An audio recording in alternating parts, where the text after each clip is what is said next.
Hey everybody, Lady Steam here. It's the day before Maker Faire 2019 and I get to make the video to tell you about how to build your Steam programmable name badge kit. It's our brand new product. If you're watching this in 2 or 3 years, it won't be very new, but for right now, as of the day before Maker Faire 2019, brand new. The only ones that exist are the ones that have been pre-programmed for Professor Steam and I and our crew for Maker Faire this year. So they're really an exciting project, and we wanted to get you the step-by-step instructions on how to put them together as we get started. So what I thought I'd do is give you a quick overview of what's in the bag that you're getting. And then we'll zoom in and take a quick look at the pieces and parts and start to walk through what you need to do for decorating and assembly and what the programmable part is of it. This video series that you're going to see initially won't have complete video programming instructions, but we are going to show you what you can do with the modes that we've currently got provided. And we'll talk a little bit about the programming language and the things you'd need to do to make changes to it if you were interested. So, having said all that, we're going to get started by opening up our bag, and I've already cut this one open. You'll notice you've got a lovely little card here with a picture and part of all of the pieces in it, so you can do a quick count, and we'll do that when we take them apart and open them further. You've got one bag of wood parts, and it's got one little black cardboard thing in it, and we'll talk about what that is. You also should have a bag with gears, a bag with hardware, which you can put aside for a little bit, and then 3 electronics pieces. You're going to have a lovely little USB cable, which you'll need to work with your computer later, and we'll show you that. You're going to have a battery that has some amount of life left in it, we hope, and you've got this little board in a plastic bag. So hang on 1 second. We're going to re-aim the camera down so you can see the pieces and parts. And we'll give you a start with looking at this board and how this is set up. And then we'll look at how to assemble your project. Okay, so now that we're looking close up, I'm going to start with, I think, this board. And let me show you what the built one looks like for a second. If I flip it over, you'll notice that we've encased a circuit board in wood, basically. And there are 4 buttons across here, or 4 pins across here. And all of the programming we've done for this first version of it uses this button right here. And that's actually a capacitive pad, so you can press and hold, and it will actually, one on the other side. You can press and hold, and it'll let you change modes. So in it we have, yes, Professor, you can laugh at me now.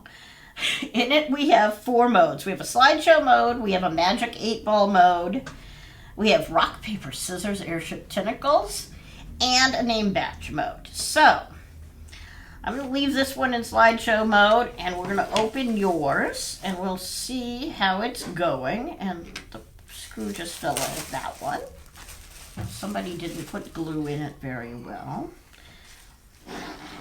And we're going to take this board, and notice that it's got a piece of plastic on the front. I'm going to leave that plastic there. I'm going to open the bag with the battery. Now, this board is an Adafruit Halloween, and you can order one of your own if you want to play with it. The reason we liked it so much is it has a bunch of sensors in it, and it's also programmable in, rather than just Arduino code, in something called CircuitPython, and we'll come back and look at it a little bit. But it's a little easier to program in than the traditional language. We're going to recommend, if you decide you need more LiPoly batteries, please get them from Adafruit itself. They're really good quality batteries, and they'll work perfectly in this board. Now, I've also on this board got a switch at the bottom. Right now I'm turned on, the light's red, which means the battery's kind of low. But I can turn it off on that switch to save the battery. When we build it, you're actually going to completely encase the battery. So you're going to want to make sure you turn it off, turn it back on, and it puts garbage on the screen, and then the Steamy Tech logo comes up in our current default programming. If you touch and hold this button, it'll let you change modes. And there's a slideshow directory. You'll be able to put as many pictures as you want in it, and we'll talk about the kinds of pictures you have to have. You're gonna push and hold again. That'll get me into 8-ball mode. Now I'm in magic 8-ball mode, and you can shake it for an answer to a question. Will Maker Faire be fun? Most definitely. All right. I can press and hold it again. It gives you rock, paper, scissors, airship tentacles. If you go to steampunkdecision.com, the whole set of rules is there. We'll also make sure you've got some information about steampunkdecision.com in your packaging, but there's a beautiful set of rules for it, and it's kind of a fun game. We were inspired, of course, by the Big Bang Theory, but we think rock, paper, scissors, airship tentacles certainly much better. And then press and hold one more time to get back to name tag mode, and you'll be able to just make it be a simple name badge. I personally am a fan of the slideshow mode. Once you get some pictures in it, we're thinking about all the things you could do, like go to a party and disappear for 10 minutes, convert all your images to the right size, and have pictures of everybody at the party, or whatever you've done the night before on your cool little badge. So make sure that that gets seated all the way in. If you don't, you're going to be taking your project apart and be angry at yourself. And I'm going to go ahead and turn the light off on that and set it aside so that we can use it when we're ready to do our assembly. Now, let's take a look and talk about the pieces and parts in your bag. Clearly, you don't need the hardware first, but we are going to do a little bit of looking at what we've got in the bag. And the wood pieces for this are pretty simple. But we are building a quad wobble, which is a really neat thing, a quad wibble wobble. So what you should have in your gear bag are 3 little wood bars. 1, 2, 3. You should have 4 gears that don't have any etching on them, and 4 gears that have a little circle etched on them.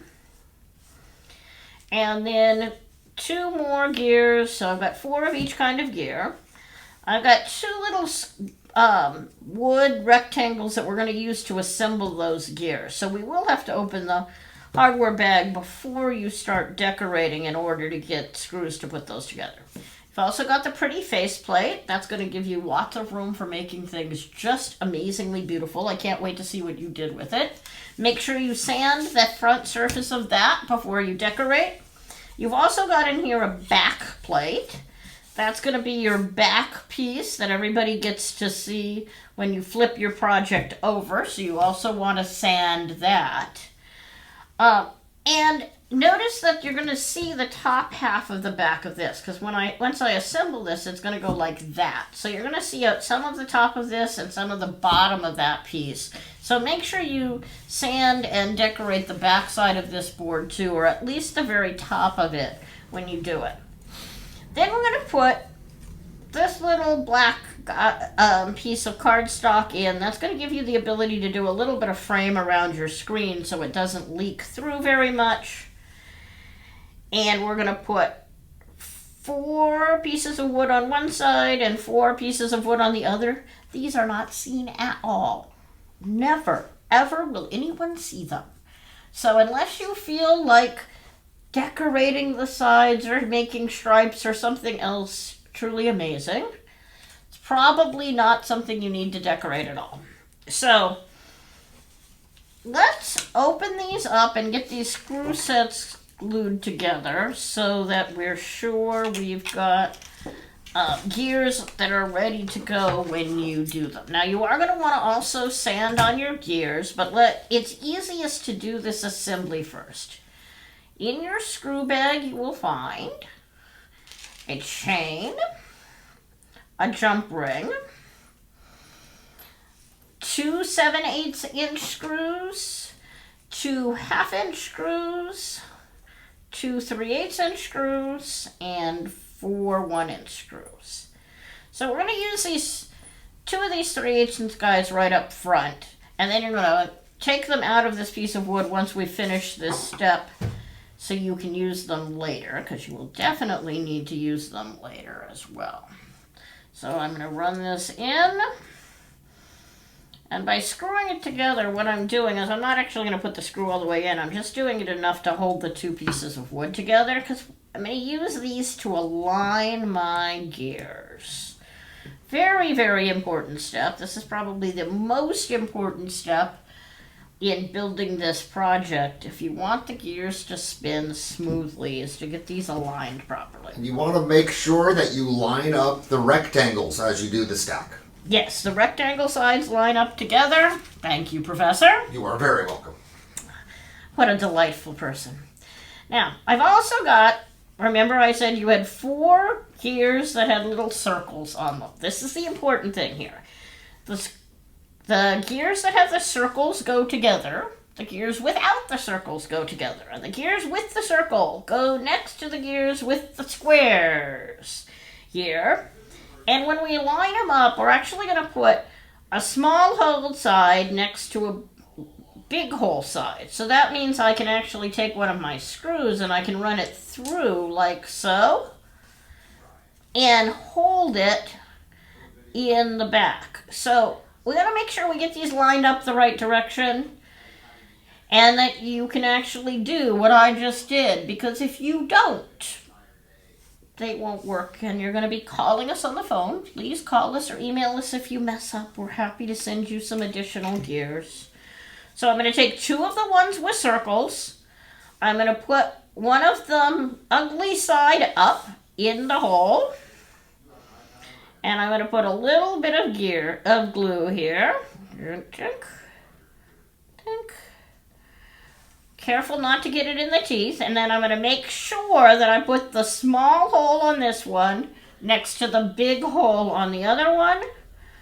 I'm going to drop that in, push down to make sure they get together well, and then lift it up ever so gently so I have my 2 gears glued together. And then I'm going to repeat that same process with the other pair of gears with the circle on them. The gears really are different. It's very, very subtle, and it's very hard to tell.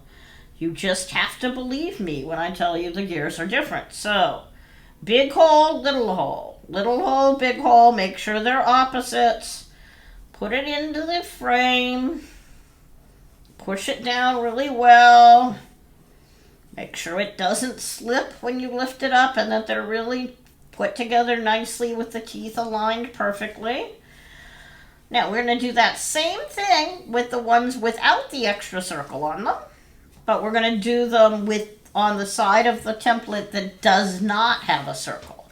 So put the ugly side down, drop it in, put the glue on the gear. We use super glue for all of our assembly. If you've heard me say this before, I'm sorry. You certainly don't have to. If you're using wood glue, though, you're going to have to be really careful to make sure everything dries before you move anything.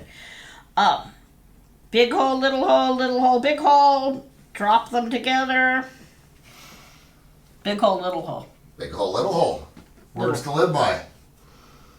Make sure you do that. Make sure they don't slide when you lift it up. Professor, do they slide for you ever? Only when I'm not being careful. Be very careful. Put it in upside down so that the ugly part is inside. You are never, ever going to see inside that screw hole. Ever, ever. A little bit of glue on there. Big hole, little hole, big hole. Make sure they're lined up right. Words to live by. Got the t-shirt. I have the box making t-shirt. You do. Shiny. There aren't very many of those in existence. It's true. Okay, so now I have 4 gears. Run them over sandpaper a little bit to get them smooth. This is all about smooth. It's the smoother these gears are, the smoother the front surface of this is when you assemble it, the better off you will be. So go decorate, have fun. Before you get too carried away, make sure you pull your 3/8" screws out of here because you're going to need them in just a few minutes. And then when you're done doing that, come back and we'll talk about how to put the rest of this together. All right, now that you've got your decorating done, we're ready for assembly. And there are lots of ways to do this. And we haven't made enough of them that I can tell you 100% that I'm sure the correct way or the best way. But I'm going to tell you the way I did the first one, and we'll see how things go from there. So the first thing we're going to do is grab our board. Again, you want to make sure that that battery is seated really, really well all the way in. Make sure that the board will turn on. Before you do this, we're going to check it about 4 more times in the process here. Now you're going to take your little black frame, and the idea here is, first I'm going to make sure that my little tab is safe. The idea of the black frame is just to give me a nice frame around the board. And it'll actually slide around a little bit once you're in because the board's only attached in the middle. Oops, and I did it upside down. That was bound to happen sooner or later. The wide, thick holes are meant to go at the top of your skull. And so we're going to put it that way with the big spacing at the top. Get that nice and centered. And then I'm going to take my board here and we're going to set it in this hole like so. And line up my screw holes just so that we can keep this piece of cardstock from flipping around too much. And you'll notice now I have my board seated. I can actually align the cardstock a little bit to cover the hole a little more so all is well with the world. So the first thing we need to do is screw the board to the front sheet. So I'm going to get my holes lined up a little better. I am not being very skilled this morning. Make sure my holes are covered. Flip this around like so. And I'm going to take these 2 silver screws. These are the 7/8 inch screws. And I'm going to run them into my board. And this actually has to screw through the board itself. So I could use my manual screwdriver.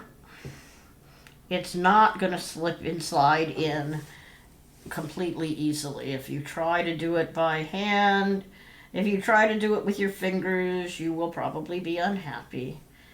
It just is a little tight. But I'm going to get it started with my fingers and this manual screwdriver, and then I'm going to switch to an electric just to make things faster for the video. You probably want to do this by hand. If you have an electric screwdriver and you decide you're going to use an electric screwdriver, be very, very, very careful. Because obviously you're talking about a circuit board here and you really don't want to do anything to damage your circuit board. So if you're going to do it with the screwdriver, an electric screwdriver, you can. Be careful when you do it because you don't want to damage the board. Unfortunately, they're a little expensive and we don't want to be having to replace them. I want you to have to replace it. And then turn the board on, make sure it boots again. That's the most important step there. And make sure if you were careful, you can pull your tab out. And put your plastic back on top till we're done assembling. You certainly want to make sure you do that. And now I've got a board and I've got a battery sticking back here. What's actually going to happen is the battery is going to tuck in. And I think the best way to do it is to flip it over so that the wires go to the bottom on one side or the other, and it's just going to kind of sit here in the middle, and we're going to build a form around it. So the next thing we're going to do is we're going to take these 4 1-inch screws, and we're going to slide the 4 1-inch screws through here. By the way, the reason the shop is such a mess, if you've been following along, is we had a little bit of a water leak problem, and it's completely torn apart, and we're in the midst of the Steamy Tech apocalypse. I'm hoping it doesn't happen again. So you should have these 8 pieces of wood. And all I'm going to do is set them over my screws, 4 on each side. 4 on that side, making sure that's seated, so when I put the 4 on this side in, we're out of the way.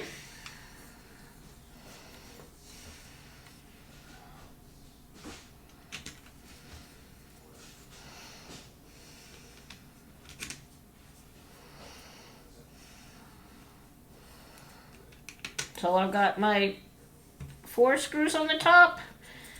Your board's going to go in like that. There's actually a little reset button that you can see right in the upper right hand corner here, and this hole is going to align pretty close to it, so you can use a screwdriver or a small pin to go in through it. I made sure my screwdriver tops, the hole was big enough that my screwdrivers will go in and hit the reset button. If you start to do reprogramming, you're going to need to do that. So all I'm going to do is I'm going to take my nuts. I'm going to take 6 of my nuts. The 2 on the bottom can go on pretty tight. They could actually be glued on at this point, but I'm going to wait to glue nuts till the end just to make sure I don't do anything wrong, because I'm bound to make a mistake. The 4 on the top are actually going to come out a couple of different times. But I'm just going to put nuts on the back of them loosely so the whole thing stays together. It kind of is optional how you do this, but I think having nuts on here and pulling them out one at a time is the easiest way to assemble this quad wobble that we're using. So I've got my 4 nuts on here, and I've got it flipped over so I'm ready to build the assembly now.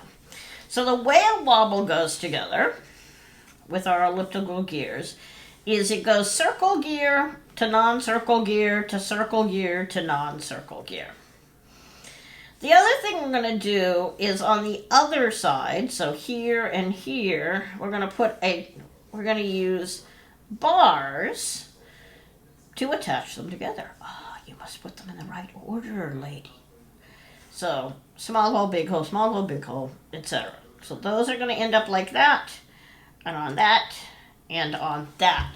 So we're going to use our 2 3/8" screws coming up in these 2 holes, and we're going to use our halves coming up in these 2 holes.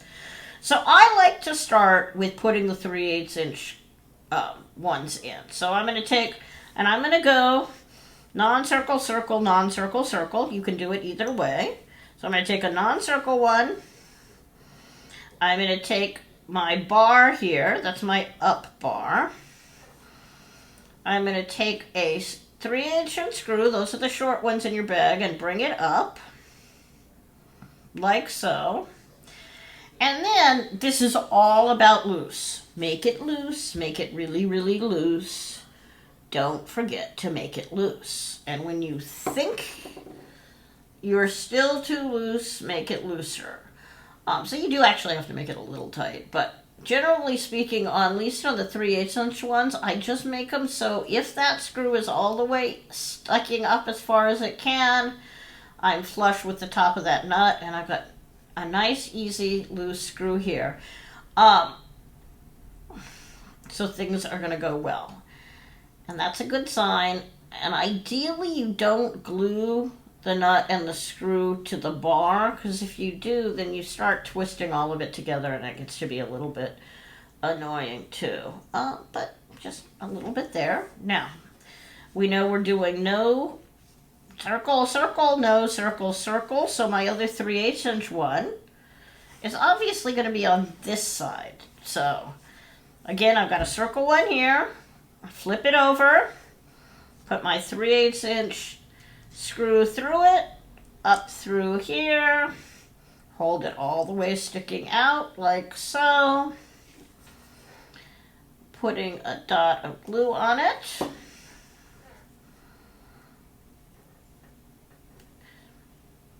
If you want to, you can use a thread locker of your choice. Those certainly work equally well for doing this. And In some ways, they're a little easier.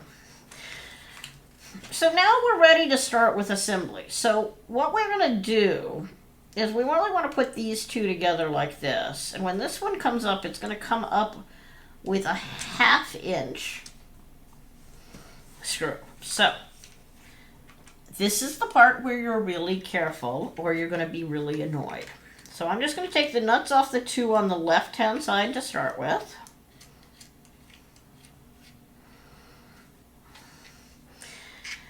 And all I need to do on this first one is put it in and slide the nut through it and slide the screw through it, and then I'm going to put it in really loose.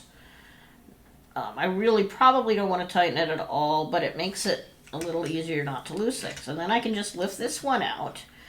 And what we want to do is we want to take this one with the circle on it, and you'll notice I've got my 1/2 inch screw coming up. I'm going to put this through here, drop that screw in like so, and then because I made this so loose, I've got enough play to actually lift this up. And now I can spin it around carefully, and you'll notice that my two gears are spinning oh so nicely together. Perfect. We're in really good shape. Yay! I'm not ready to put anything on top of that yet, but I am ready to put the nut, again, loosely on the bottom of both of these.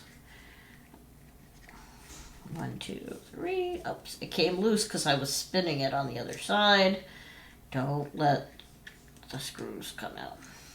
And I could actually, and I probably want to, once I'm sure I'm still spinning nicely, and these two are aligned perfectly to each other, I'm going to go ahead and stop right now and put my drop of glue on these screws.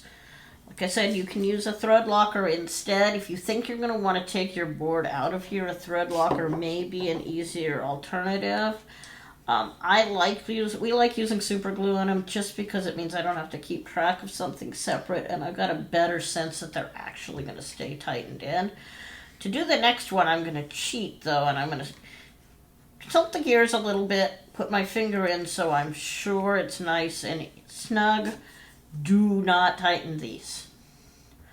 We've got the same problem with these we have with any geared item. It's they've got to still be able to spin. So I get them flush, and I've still got lots of spin here. One of the things that'll sometimes get you in trouble is you'll start spinning them and playing with them before the glue is dried, and then you'll tighten them up again. So I've got those two in place, and I'm ready to go. So now I want to do my next circle gear, my next non-circle gear. Non-circle, circle, non-circle. And this one is going to go in, so we can take this nut off the back here and lift this one out. And I can align this gear and drop it in just to see what it's going to look like. And you'll notice that it's going to go all the way around like so, and we should be nice and smooth still. So we're in good shape so far.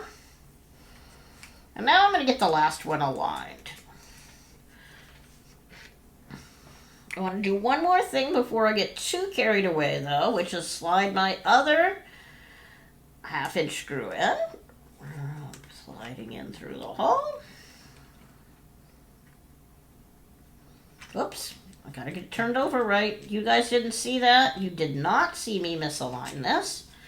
The 1/2 inch screw goes up.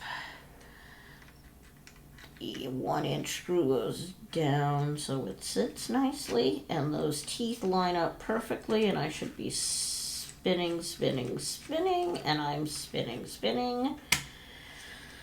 Put that screw all the way down so we can validate that everything is still good and my bars are working fine. If you got the teeth lined up, these are going to work really smoothly. If you didn't, not quite as good. So now, we've got one more gear to put on here. that we want to make sure aligns perfectly. So we're going to put that guy here. And it's usually easiest if you can get it aligned straight so you're sure you're putting the teeth on in a straight line. It helps.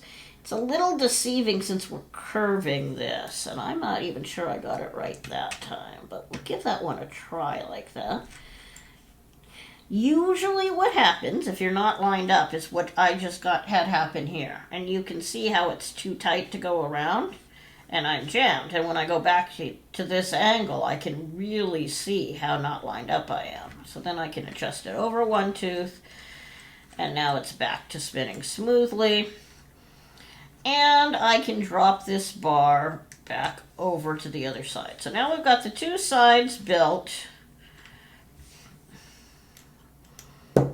with their two down screws, and the whole thing is spinning oh so smoothly together. So now I'm going to rotate it at the right angle so I can make sure I don't lose any of my gears or my nuts. I'll flip it over and push those in a little bit.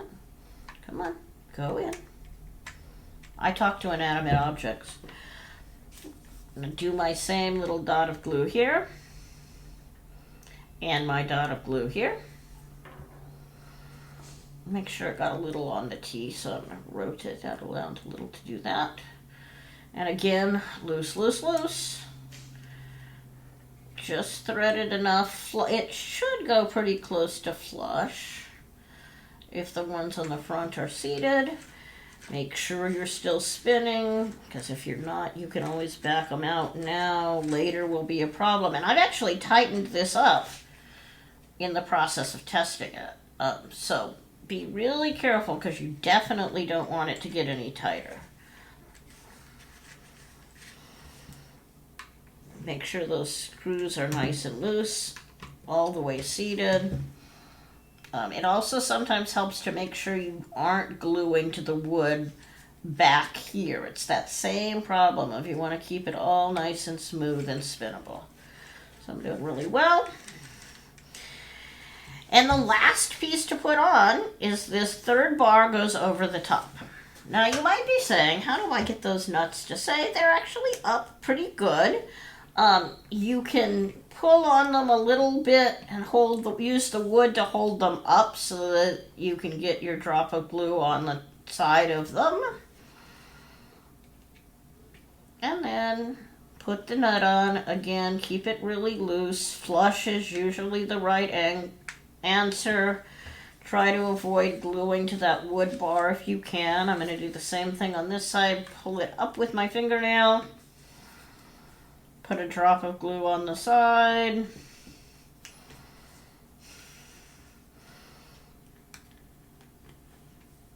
And then we're going to do that. And you'll notice that you've got a perfectly good bar here. And all is well with the world. And it's all spinning nice and smoothly. And I've got a great, pretty piece to play with. One more check, because if it doesn't work now, we're going to be taking screws apart. Yep, it's still working fine. Now, the last thing to do is put your chain on. If you have two pairs of pliers, and I'm going to stop the video now and go get them, you can put the jump ring on and put the chain through the jump ring. Otherwise, you're going to be just looping the chain through. You can actually loop it through twice, which should get you a fairly stable, not spinny, not a problem necklace. It'll hold the right direction. But a jump ring is absolutely the right answer. So I'm going to go grab a couple pairs of pliers. And magically, in my hands, have two pairs of pliers. Let's put the lid back on my glue. And we're going to go ahead and go in here. Start with our jump ring. And there's a video on the Box of Making site about opening jump rings and how to manage jump rings. But I'm going to show you real quickly here. The trick is keeping things parallel. So I'm going to take my two pairs and I'm just going to pry them apart with my hands. If you're used to using jump rings, these are heavier than most people use. But because we tend to make things that are a little thicker and a little heavier, we use and really like these heavy jump rings. And you can do the same thing when you put them back together. And holding them in your hands with them at these from two directions makes them much, much easier to use. Make sure you get that nice and even. And once you've done that, you've got a perfectly installed jump ring. You're ready to put it through your necklace. And then flip that closed, and you've got a beautiful necklace all ready to use. And you're set to go. Now, you're going to want to work on getting some images onto here. The one thing you need to know about your images is they have to be 128 pixels by 128 pixels, and they have to be 24-bit depth, and they have to be .bmp files. So that's the first and most important thing to know. We're going to practice and get a video for you with all of the instructions on how to create those files using a program called GIMP. But if you want to get started, 128 pixels by 128 pixels, you can create them using Photoshop or any other tool you have, 24-bit depth. Now, when you plug this in with your USB cable, by the way, to charge with your USB cable, all you do is plug it in and charge it. You shouldn't ever have to take the battery out. So it's going to last for you for a really long time, just completely this way. Plug the battery in. There's a little light up at the top that'll turn on to show you that you're charging. And when it turns off, it means the battery's completely charged. So it'll be red when you first plug it in if the battery's dead. It'll turn yellow while it's charging, and then it'll turn off when your battery's completely charged. So that's one of the things you need to know about this. When you plug it into a computer, I'm going to say this in this video, then we're going to talk a lot about it in the computer video. As I mentioned, I really like playing with these things. In the computer video, if you plug this into a PC or a Mac, make sure you eject it correctly. You must eject it correctly from the computer or it will be a real problem. There's a directory that's called a slideshow directory. You can put as many images in there as you want to, and it will just display those all in the slideshow mode. We've got one template here. And then there's a different directory that has the name badge image in it, and you can just go replace that name badge image and go through from there. Like I said, there'll be a video with lots of information, but if you want to get started, you can just plug this into your computer. Make sure you eject it correctly when you're done, or you will have a problem. Thanks so much for putting up with me in the remnants of the apocalypse that is Steamy Tech, and enjoy your programmable name badge.